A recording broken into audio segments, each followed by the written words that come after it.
Alan, into the final week of the winter transfer window and another deal done with the arrival of Thomas Cerny. What was the reasoning behind that move?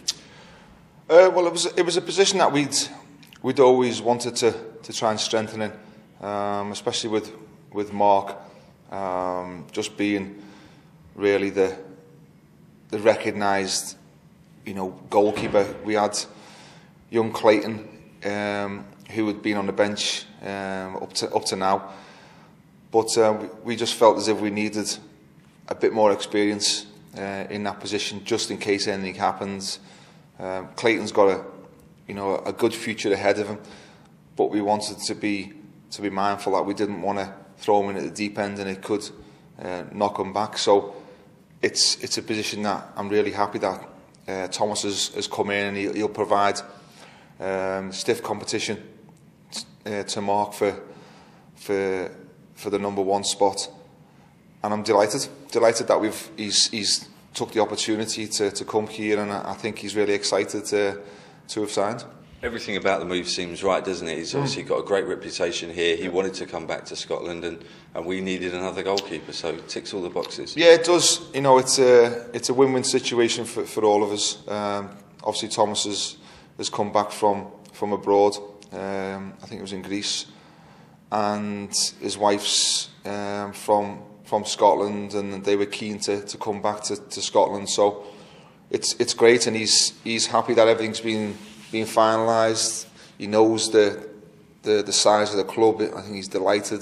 The setup, the stadium, it's a huge selling point, and we're obviously delighted that Thomas has put pen to paper, and it gives us a lot more experience in that position and all.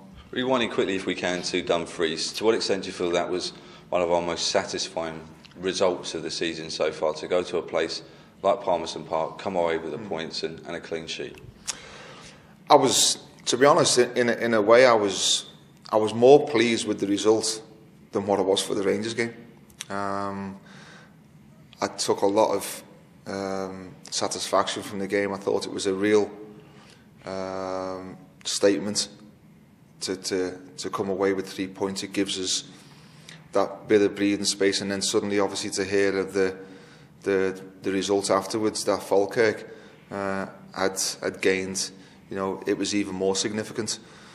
So from that point of view, it just sends a little statement out, because I think we've seen a lot of people recently saying how many points they've took off us around us. I had someone who mentioned to me in the post-match conference that we'd only taken 2 from 15 points against Queen of the South. But as I've quite rightly pointed out to him, we've won 1, drawn 1, lost 1 since the time I've been here, and that's what I want people to judge me on. So in all the games that we've played them, apart from probably the game down there, whereas I felt it was probably a draw was a fair result, we should have beat them at home, and we got the result on Saturday, which I thought after the second half anyway, we deserved. 1 or 2 words to the players, and just to point us in the right direction at half time, what we weren't doing and what we should have been doing, and the players carried it out perfectly in the second half. And I thought in the end, we totally controlled the second half, and from that point of view, I was really pleased. It was a performance synonymous with a team that's got a lot of belief and a lot of confidence, and it obviously is growing game by game. We're extending that unbeaten run, and the results are almost taking care of themselves now. Yeah, to a certain extent they are, but in order to make the results keep taking care of themselves, we have to keep doing the right things. I thought the lads at the back on Saturday were great. I thought they snuffed out their threats in the game. I thought they looked really accomplished and assured of the job that they were doing, which gave us a chance to maybe not hit the heights in the first half. I just thought our use of the ball should have been better. I thought we didn't win enough second balls. I thought we didn't get in the areas that we spoke about to hurt them enough. And I think our overall link-up play just didn't give us a chance to get a foothold in the game. It broke down too easy, and in the second half I thought we were a different team.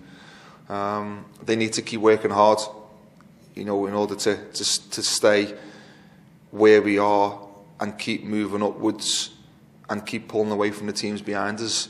As I've said all along, I want all our talking to be done on the pitch, and if they keep doing what they're doing and keep getting the results that they've been getting recently, then that's the way to do it. Obviously, everything else will take care of itself, but we need to keep focusing on what we're doing, not worrying about what other teams around us are doing. And if we keep doing what we know we can do, then we know come the end of the season that we'll be in and around the positions that we've always stated that we would be. Raith Rovers up next at home. We obviously drew against them earlier on in the season in the corresponding fixture. To what extent do you feel they could be a hidden threat? Because they have gone to places like Falkirk and won, haven't they? They'll definitely be a threat. You know, they've had a good run of form recently, where I think they won 3 games on the bounce. I think they drew on Saturday. So it's a team that's coming to Easter Road who will be, you know, a lot of confidence. They'll want to try and cause an upset like every team does when they come to Easter Road. They'll make it difficult for us, as we've seen previously at Easter Road. So we need to be on our guard. But as I've said all along, if we play well and we play to the levels and the standards that we know we can be, we know we're going to be a difficult team for anyone. And I mean that's the team at the top or the team at the bottom. So we're in a good vein of form at this moment in time, and we're doing a lot of things right, and long may that continue. Saturday is no different. It's a big game. It could potentially be a psychological boost, the fact that we could overtake the team that's above us. But unless we do it and we do the business, then it's pointless talking about it.